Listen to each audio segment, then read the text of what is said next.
Assalamualaikum warahmatullahi wabarakatuh. Perkenalkan, nama saya Muhammad Abil Arkam dari jurusan RMIK kelas C angkatan 2020 dengan NIM 2003178. Kali ini saya akan menjelaskan yaitu alur sistem informasi puskesmas atau biasa disebut dengan SIMPUS. Nah, kali ini tugas saya adalah menjelaskan atau menggambarkan salah satu aplikasi yang dipakai di salah satu puskesmas atau yang telah memakai aplikasi SIMPUS di puskesmas. Nah, yang pertama ketika ingin mengakses aplikasi tersebut, kita harus membuka linknya terlebih dahulu, yaitu http://simpus-ruslan-stikpan.com. Nah, di sini ketika kita sudah masuk mengakses linknya, kita langsung diarahkan ke halaman utama, yaitu kita harus memasukkan email atau password yang telah disediakan. Nah, setelah kita berhasil login, kita langsung masuk di halamannya, yaitu ada beberapa pilihan, yaitu yang pertama dibuka adalah level pengguna.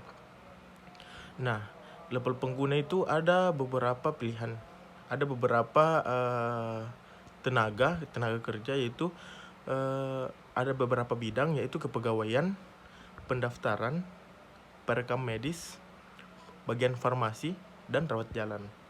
Nah, di sini ketika kita sudah masuk di level pengguna, kita milih kepegawaian. Nah, setelah memilih kepegawaian, kita langsung ke kelola pengguna. Di sini di kelola pengguna kita akan diarahkan untuk membuat salah satu user, di mana kita sebagai pegawai atau bagian kepegawaian, kita harus memiliki akun tersendiri jika belum ada. Nah, di sini saya sudah membuatnya, yaitu abilarkam25@gmail.com, dan passwordnya juga sudah ada. Nah, setelah kita membuat user atau akun kepegawaian, kita akan memilih atau mengklik tanda mata dan memilih data master, data jabatan, data bidang, dan data poli. Nah, setelah kita memilih yang di gambar mata itu, kita langsung logout. Kita langsung logout, akan masuk ke halaman kita akan masuk ke akun yang telah dibuat tadi, yaitu data kepegawaian. Nah, setelah kita sudah masuk di data kepegawaian, kita akan mengisi data paramedis. Nah, di data paramedis, yaitu kita akan memasukkan kode paramedis, nama paramedis, jenis kelamin, nomor izin, tempat lahir, dan poli. Itu untuk data paramedis. Nah, setelah data paramedis, kita akan mengisi juga data jabatan, yaitu terdiri dari nama jabatan dan data bidang, dan kita juga mengisi nama bidangnya apa. Selanjutnya data poli, kita juga isi nama polinya apa. Nah, setelah kita mengisi di data master, kita akan diarahkan ke data dokter. Ketika kita masuk ke data dokter, ada beberapa yang harus kita isi di data dokter, yaitu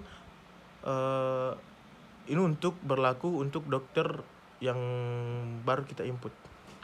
Yang pertama adalah kode dokter, jenis kelamin, nomor induk dokter, tempat lahir, tanggal lahir, alamat, dan bagian poli. Nah, setelah kita sudah menginput data-data dokter yang ingin kita masukkan ke aplikasi SIMPUS, kita langsung ke jadwal praktiknya. Nah, di sini jadwal praktiknya ada yang harus kita isi juga, yaitu nama dokternya siapa yang akan keluar praktik, itu harinya kapan, jam mulainya kapan, dan jam selesainya kapan, dan dokter tersebut akan masuk ke poli mana. Nah, setelah mengisi data dokter, kita masuk juga di pendaftaran. Setelah di pendaftaran, kita itu masuk di pendaftaran. Terlebih dahulu adalah data pendaftaran, di mana data pendaftaran terdiri dari nomor rawat, dokter penanggung jawab, dan poli tujuan. Nah, di data pendaftaran ini kita harus mengisi juga. Setelah di data pendaftaran, kita langsung ke input data pasien. Nah, di sini kita menginput data pasien yang ada pasien berobat, yaitu yang harus kita isi pertama, pasien harus membawa KTP, karena kita akan memasukkan nomor KTP-nya, nomor BPJS. Nah, di sini nomor rekam medik. Nomor rekam medik itu adalah PMIK yang mengisinya, yaitu perekam medisnya. Nah, terus nama pasien, status pasien, jenis kelamin, tempat lahir, alamat, dan lain-lain. Nah, setelah kita menginput data pasien, kita akan mengecek data pasiennya, yaitu nomor RM, nama pasien, tanggal lahir, nama penanggung jawab. Nah, di sini di nama penanggung jawab, orang yang bertanggung jawab atas pasien yang mereka temani atau yang mereka dampingi. Alamat penanggung jawab, status pasien, dan nomor BPJS. Nah, itu tadi di bagian pendaftaran. Nah, setelah kita masuk di perekam medisnya.